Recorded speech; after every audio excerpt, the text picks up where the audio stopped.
Hi viewers, তোমরা দেখছো তন্ত্রমন্ত্র এবং জ্যোতিষ বিষয়ক ফেসবুক পেজ এবং ইউটিউব চ্যানেল অ্যাস্ট্রো হীরেন্দ্র। আর আমি তোমাদের সঙ্গে লাইভ রয়েছি, তোমাদের অ্যাস্ট্রো ফ্রেন্ড জ্যোতিষ আচার্য শ্রী হীরেন্দ্র দাস শাস্ত্রী। তো আজকে আমি এখানে যে বিষয়টি নিয়ে আলোচনা করব সেটি হচ্ছে পান পাতার মাধ্যমে কিভাবে আপনি শুধুমাত্র নাম দিয়ে কাঙ্ক্ষিত ব্যক্তিকে দূর থেকেই বশীকরণ করতে পারবেন। এই বশীকরণ ক্রিয়া করার জন্য আপনাকে না তো কোনো রকমের ফটো জোগাড় করতে হবে, না তার বাড়িতে ফেলতে হবে, না তাকে কিছু খাওয়াতে হবে। শুধুমাত্র নাম জানলেই দূর থেকে আপনারা এই ক্রিয়াটি করতে পারবেন। আপনি হিন্দু, মুসলিম, ছেলে মেয়ে যেই হন না কেন, আপনি এই ক্রিয়াটি কিন্তু অবশ্যই করতে পারবেন। তো আজকের এই যে ক্রিয়া, এই ক্রিয়াটি খুবই সহজ এবং খুব তীব্র ফলাফল দেয়। অর্থাৎ আপনি যদি কাজটি আজকে করেন, আপনি 3 দিনের মধ্যেই এর ফলাফল পাবেন। এরকম তীব্র একটি পান দিয়ে বশীকরণ আজকে আমি আপনাদের শেখাবো। তো আপনারা যারা যারা আমার এই ভিডিও প্রথমবার দেখছেন, অবশ্যই আমার পেজ যদি ফেসবুকে দেখে থাকেন ফলো করে থাকবেন, লাইক করে দেবেন, এবং যদি ইউটিউবে দেখেন তো অবশ্যই কিন্তু সাবস্ক্রাইব করতে ভুলবেন না। তো কিভাবে আপনারা এই ক্রিয়াটি করবেন আমি বিস্তারিত এখন শুরু করছি। ক্রিয়াটি করার জন্য আপনাকে একটি মিঠা পাতা পান সংগ্রহ করতে হবে। মিঠা পাতা পান, সেটা নর্মাল যে কালীবাংলা পান কিংবা অন্য যে পান হয় সে পান হলে হবে না। যেটা মিঠাপাতি পান, সেই মিঠাপাতি পান আপনাকে নিতে হবে। গাছ থেকে আপনি নিজে সেই পান ছিঁড়ে আনবেন। 3খানা পান আপনি ছিঁড়ে আনবেন গাছ থেকে। অন্য কেউ যদি পেরে দেয় কিংবা বাজার থেকে আপনি কিনে আনেন তাহলে কিন্তু হবে না। এখানে এই একটি বিষয় সীমাবদ্ধতা রয়েছে। যাই হোক, এই ক্রিয়াটি একটি গুরুমুখী প্রক্রিয়া। তো করতে গেলে অবশ্যই গুরুর অনুমতি নিয়ে আপনাকে এই ক্রিয়াটি করতে হবে। তো যারা অনুমতি চাইছেন তারা অবশ্যই ভিডিওর কমেন্ট সেকশনে এসে কমেন্ট করবেন অনুমতির জন্য। আর যারা কমেন্ট করতে পারে না তারা অবশ্যই একটি লাইক দিয়ে জানান দেবেন যে আপনি কাজটি করতে চাইছেন, আপনি সমস্যায় রয়েছেন। অবশ্যই কিন্তু আপনাকে অনুমতি দেওয়া হবে। এবারে আপনি সেই যে পান নিয়ে এলেন, আর দরকার হবে আপনার এরকম লাল রঙের একটি কলমের, জেল পেন জাতীয় কলম হলে লিখতে সুবিধা হয়। এরকম একটি জেল পেন জাতীয় একটি কলম আপনাকে সংগ্রহ করতে হবে। ভিডিওতে আমি একটি নকশা আপনাদের ভিডিও শেষের দিকে দেখাবো। সেই নকশাটি আপনাকে ওই 3টে পান পাতাতেই আঁকতে হবে। পান পাতার কোন দিকটাতে আঁকবেন সেটিও কিন্তু একটি গুরুত্বপূর্ণ বিষয়। পান পাতা দেখবেন দুটো, যে কোনো পাতার দুটো সাইড থাকে, একটা ওপরের দিক, একটা নিচের দিক।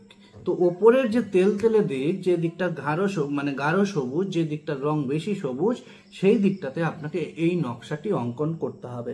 প্রতিটি পান পাতায় আপনাকে 3টে নকশা অঙ্কন করতে হবে। একই নকশা 3 বার, এরকম 3টে পাতায় আপনাকে টোটাল 9 বার এই যে নকশাটা আপনি ভিডিও শেষে পাবেন সেই নকশাটি অঙ্কন করতে হবে। আপনাদের একটি কথা বলে দিই যে আগামী 22 তারিখ থেকে অম্বুবাচী শুরু হচ্ছে। তো অম্বুবাচী উপলক্ষে আমি তখন কামাখ্যাতে থাকবো, এবং আপনাদের যে কোনো কাজ কামাখ্যাতে বসে সেই শুদ্ধ সময়ে, সেই যে তান্ত্রিক একটি ক্রিয়াকলাপের মহৎ সময়, সেই সময়ে আপনাদের কাজ করে দেওয়া হবে। অম্বুবাচীতে করলে কোনো তান্ত্রিক কাজেই কোনো দিনই বিফলে যায় না। আর আপনারা জানেন অম্বুবাচী কিরকম একটা জিনিস, কিরকম একটা খতরনাক একটা তান্ত্রিক কাজকর্মের টাইম। বিভিন্ন যত বড় বড় তান্ত্রিক রয়েছেন সবাই ওই টাইমে কামাখ্যায় চলে যান নিজের সিদ্ধি লাভের জন্য, কিংবা নিজের কাছে যে গুরুত্বপূর্ণ কাজগুলো থাকে সেগুলো সমাধান করার উদ্দেশ্যে। যারা যারা অম্বুবাচীতে কামাখ্যায় গিয়েছেন তারা অবশ্যই দেখেছেন সেখানে কি পরিমাণ সাধু সন্তের আগমন ঘটে। এবারে আপনাকে কি করতে হবে, এই অম্বুবাচী উপলক্ষে একটি অফার আমি দিয়েছি। যে কোনো কাজ মাত্র 2400 টাকার বিনিময়ে আপনারা আমাকে দিয়ে করাতে পারেন। বশীকরণ, বিচ্ছেদ, শত্রু দমন, বিভিন্ন রকমের গ্রহদোষ খণ্ডন, ব্যবসায় বাধা, বিদ্যায় বাধা, দাম্পত্য কলহ, সন্তানহীনতা, সরকারি চাকরি, তারপরে আপনার বিবাহের সমস্যা, বাচ্চা কাচ্চা পড়াশোনা ঠিকঠাক ভাবে করতে পারছে না, আপনি দীর্ঘদিন রোগ ভোগে ভুগছেন, সর্বমনস্কামনা পূর্ণ কবচ, আপনার রাজমোহিনী কবচ, এরকম যত কিছু কাজ প্রত্যেকটা মাত্র 2400 টাকার বিনিময়ে আপনারা কিন্তু আমাকে দিয়ে করাতে পারেন। তার জন্য কি করতে হবে, অবশ্যই আপনারা ভিডিওতে যে নম্বর দেখতে পাচ্ছেন সেই নম্বরে বুকিং করে নেবেন আগে ভাগে। মাত্র 15 থেকে 20 জনের কাজ নেওয়া হবে। তো অলরেডি অনেক বুকিং হয়ে গিয়েছে। আপনার বুকিং যেন বাকি না পড়ে যায় সেটি মাথায় রাখার জন্য অবিলম্বে কিন্তু আপনি বুকিং সেরে নেবেন। এবারে আসছে মূল প্রয়োগে, কিভাবে আপনারা কাজটি তখন করবেন। এই যে পান পাতাতে নকশাগুলো লেখা হয়ে গেল, তারপর আপনার যে ক্রিয়াটি করতে হবে সেটি হচ্ছে গিয়ে শ্মশানে আপনাকে যেতে হবে এই 3খানা পান পাতা নিয়ে। এবার শ্মশানে তো কাঠ পড়ে থাকে, সেই কাঠগুলোতে আপনাকে আগুন জ্বালতে হবে। এবং আগুন জ্বালানোর ক্ষেত্রে একটি শর্ত হলো আপনাকে কোনো ঘি, কর্পূর ইত্যাদি ব্যবহার করা যাবে না। শুকনো কাঠে আপনি এমনি নর্মালি আগুন দিয়ে আগুন জ্বালতে পারেন। পাটখড়ি, পাটকাঠি যেটাই আপনারা বলেন সেটা ইউজ করতে পারেন, সেটাতে আগুন লাগিয়ে নিয়ে এরকম করে কাঠের মধ্যে আপনি আগুন জ্বালতে পারেন।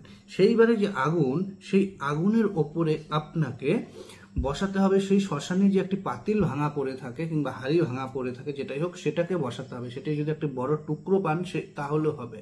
এবার সেই যে টুকরা, সেই টুকরা বসাতে হবে, বসিয়ে তার উপরে আপনি 3খানা পাতা দিতে হবে। 3খানা পাতা দিয়ে, যেন নকশাগুলো ওপরের দিকে থাকে, এইভাবে 3খানা পাতা দিয়ে আপনি আগুন দিয়ে নিচে জাল দিতে হবে।